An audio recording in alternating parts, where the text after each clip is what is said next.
Hey everyone, Irit here again with the second video for my projects for the Altenew blog hop. Make sure you go to my blog post and find all the details about all the participants in the blog as well as the giveaways. And if you haven't watched the first video, then I highly recommend you start with that one, because in that video I show how I create all of the elements that I'm using here. So I already had pretty much everything already stamped and embossed and colored and dried and everything and die cut, and I just had to assemble it. And I talk about how I did all of that, and you can see all of that in the first video.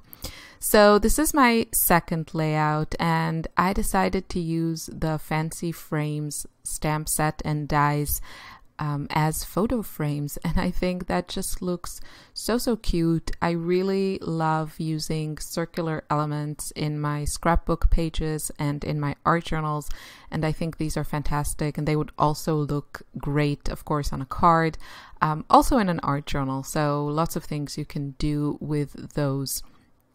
And I also added some foam adhesive to my flowers, so they would pop. That shadow that they cast when you pop them up really adds to the dimension.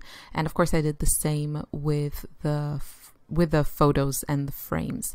I'm also using a couple of the sayings from this stamp set, this floral stamp set. Again, all the products will be in the blog post and also in the video description box, hopefully. So they have a couple of quotes from Dr. Seuss in that set, which I absolutely love. I scrap my children a lot and I don't do cards. So usually with the floral stamp sets from Altenew, which are my absolute favorites, I don't tend to use a lot the words in those sets. Of course, if you're a card maker, then they would be super useful to you.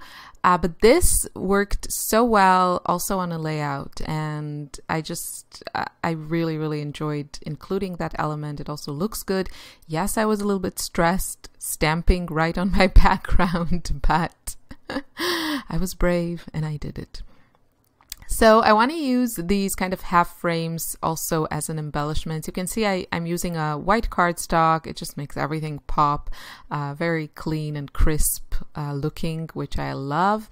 But I decided to just add a little bit of color. So I trimmed it a little bit and then adhered it to some pink cardstock, which you can see on the two sides. And I'm going to embellish a little bit. So now I want to add another one of those Dr. Seuss sayings, and I'm just testing out the placement so that I don't mess it up. I just wanted to get a better idea, so I just stamped it on a piece of scrap paper, and now I feel more confident to include it.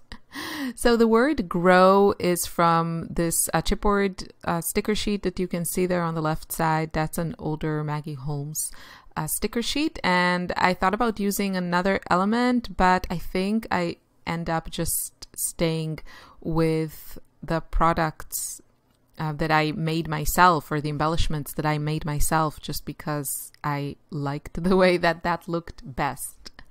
So you can see I'm also using these layered dies. This set is called Garden Picks 3D. You can see on the right side of the screen is the die set, and then on the left there's a layering guide, which you also get on the back of the dies. So I highly recommend keeping that, because that is a big help. Now, this is the sort of thing I feel very clumsy, and when I'm dealing with like tiny bits of paper, and I really try to avoid that because I find it challenging. But this is the type of product that once you do it a few times, it becomes a lot more easy to layer it and see how it works. So, you know, the first ones took me longer, and then the more I made, the smoother the whole process was. And I think the result is beautiful and so interesting and layered. There's another hibiscus set, which I'm pretty sure I'm gonna have to get, because hibiscus is like one of my favorite flowers, and I would really love to have that set. It looks beautiful. I saw Lisa Fonesca did also like a sneak peek. She showed a sneak peek using that. So beautiful. So obviously I watercolored mine. You just, you know, you die cut the different layers, you color them. You can use the layering guide also for the colors. That's also what I did. I didn't use exactly the colors in the guide, but I tried to follow the saturation of color. So, you know, the back layers are darker, and then it gets lighter and lighter as you go up in the layers. And then you also have some of the flower centers, which they show in a different color. And I mostly used that. I used for the flowers mostly pink colors, and then pops of yellow for the centers. So these are kind of small. You have to use like tweezers and be careful as you're gluing them, but I do think the result is totally worth it. You will see that also in the close-up shots.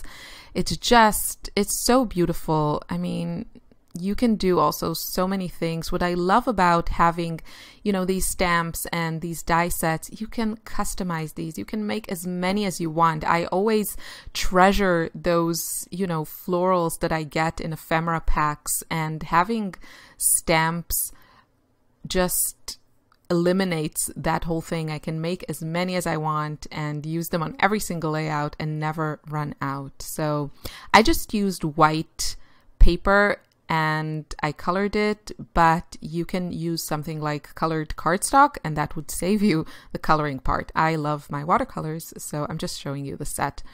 I love my watercolors, so that's what I used here, and this came together so fast. I absolutely love the result, and I mean, look at those flowers, so beautiful, and it was a pleasure to create. So again, make sure you go to the blog and enter the giveaways. There's one on my blog and one on the Altenew blog.